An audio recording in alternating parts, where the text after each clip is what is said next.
নমস্কার। পিএম কিষানের সবচেয়ে বড় আপডেট, পিএম কিষানের যে waiting for approval by state কিছুদিন আগে যে সেই আপডেটটা আসছিল, সেই ভিডিওটা তোমাদেরকে দিয়েছি। আজকের তারিখ হচ্ছে 6 জুন 2025। আজকেই কিন্তু স্ট্যাটাসে আরও নতুন আপডেট। কি সেই আপডেট পুরোপুরি তোমাদের এক্সপ্লেন করে তোমাদেরকে দেখিয়ে দেবো। ফার্স্ট তোমাদের পিএম কিষানের স্ট্যাটাস চেক করবে, তোমাদের পার্সোনাল ইনফরমেশনটা দেখে নেবে ভালো করে। পার্সোনাল ইনফরমেশন দেখার পর ইলিজিবিলিটি স্ট্যাটাস যে আছে সব থেকে ভালো করে দেখবে। ল্যান্ড সিলিং স্ট্যাটাস সেটা ইয়েস আছে কিনা, ইকোয়াইসি স্ট্যাটাস, আধার ব্যাঙ্ক অ্যাকাউন্ট সিলিং স্ট্যাটাস, এই তিনটে রাইট মার্ক তোমাদের থাকতেই হবে বাধ্যতামূলক। এই তিনটির মধ্যে যদি একটিও ক্রস চিহ্ন হয়ে থাকে তাহলে কিন্তু তোমাদের অ্যাকাউন্টে টাকা ক্রেডিট হবে না। এবার স্ট্যাটাসের দিকে চলে যাচ্ছি, যেটা তোমাদেরকে আগে দেখিয়েছিলাম। এখানে দেখতে পাচ্ছ লেটেস্ট ইনস্টলমেন্ট ডিটেলস। এই কৃষকের ক্ষেত্রে যেটা পিএম কিষান থেকে 20 ইনস্টলমেন্ট রিলিজ করা হবে, এই কৃষকের ক্ষেত্রে সেটা কিন্তু 13 ইনস্টলমেন্ট দেখতে পাচ্ছ। RFT signed by for state 13 installment তোমাদের প্রুফ সহকারে দেখিয়ে দিচ্ছি। যখনই ইনস্টলমেন্টের ঘরটা ক্লিক করবে, এখানে দেখতে পাচ্ছ নিচে আর কোনো কিন্তু ঘর নেই। 12 নাম্বার ইনস্টলমেন্টটা কবে ক্রেডিট হয়েছে সেটা তোমাদের একবার দেখিয়ে দিচ্ছি।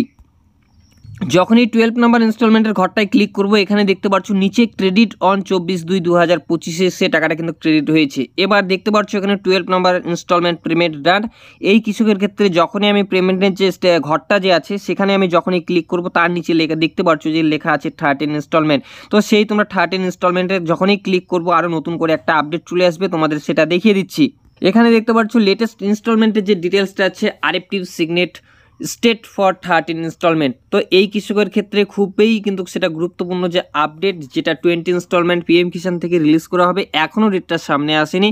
এই কৃষকের ক্ষেত্রে সেটা কিন্তু 13 ইনস্টলমেন্ট। তো যারা নতুন করে আবেদন করেছো, যে সমস্ত কৃষক রিসেন্ট আবেদন করেছে তাদের স্ট্যাটাস অ্যাপ্রুভ হয়ে গেছে, তাদের ক্ষেত্রে কিন্তু সেটা 2 নম্বর 3 নম্বর এমনকি 5 নম্বর 6 নম্বর এরকম করে কিন্তু ইনস্টলমেন্ট হতে পারে। তোমাদের যে স্ট্যাটাস সেটা তোমরা অবশ্যই চেক করে দেখবে। ফাইনালি কিন্তু স্ট্যাটাসে নতুন এক আপডেট দেখতে পাচ্ছ উপরে যে অ্যাপ্রুভ প্রসেস যে নো লেখা আছে, RFT signed by state for 13 installment, এরপরেই কিন্তু অ্যাপ্রুভ প্রসেস যে নো লেখাটা আছে কিছুদিন পরেই সেখানে যখন অ্যাপ্রুভ প্রসেস ইয়েসটা কিন্তু অটোমেটিকলি চলে আসবে। যদি তোমাদের অ্যাপ্রুভ প্রসেস নো লেখা থাকে, কোনো চিন্তা করার তোমাদের কারণ নেই, অটোমেটিকলি সেটা কিন্তু অ্যাপ্রুভ প্রসেস ইয়েস হয়ে যাবে। সেটা তোমরা অবশ্যই তোমরা দেখে নেবে। যদি অ্যাপ্রুভ প্রসেস ইয়েস থাকে কোনো অসুবিধে নেই, ঠিক আছে। আর অ্যাপ্রুভ প্রসেস নো যদি থাকে, যদি তোমাদের স্ট্যাটাসে আপডেট হয়ে থাকে যে 13 ইনস্টলমেন্ট বা 12 number installment, RFT signed by state for 13 installment বা 12 ইনস্টলমেন্ট, তো তোমাদেরও সেটাতেও কিন্তু কোনো অসুবিধে নেই। অবশ্যই তোমাদের যে স্ট্যাটাস সেটা তোমরা কিন্তু চেক করে দেখবে। যখনই ডেটটা সামনে আসবে পিএম কিষানের 20 ইনস্টলমেন্ট, এই কৃষকের ক্ষেত্রে 13 ইনস্টলমেন্ট, সেই ডেটটা যখনই রিলিজ করার ডেটটা যে আসবে সেটা নিয়ে কিন্তু ভিডিও তোমাদেরকে দিয়ে দেবো। অ্যাপ্রুভ প্রসেস যখনই ইয়েস চলে আসবে সেটারও তোমাদের কিন্তু আপডেটটা দিয়ে দেবো। তখনই কিন্তু তোমাদের যে স্ট্যাটাস সেটা তোমরা চেক করে দেখে নেবে তোমাদের অ্যাপ্রুভ প্রসেস হয়েছে কি হয়নি। এটাই তোমাদের আজকের ইনফরমেশন দেওয়ার ছিল। ভিডিওটা যদি ভালো লেগে থাকে অবশ্যই তোমাদের যে চাষি ভাইরা আছে সেখানে তোমরা শেয়ার করে দেবে, স্ট্যাটাস স্বরূপ তোমাদের ভালো করে তোমরা দেখে নেবে।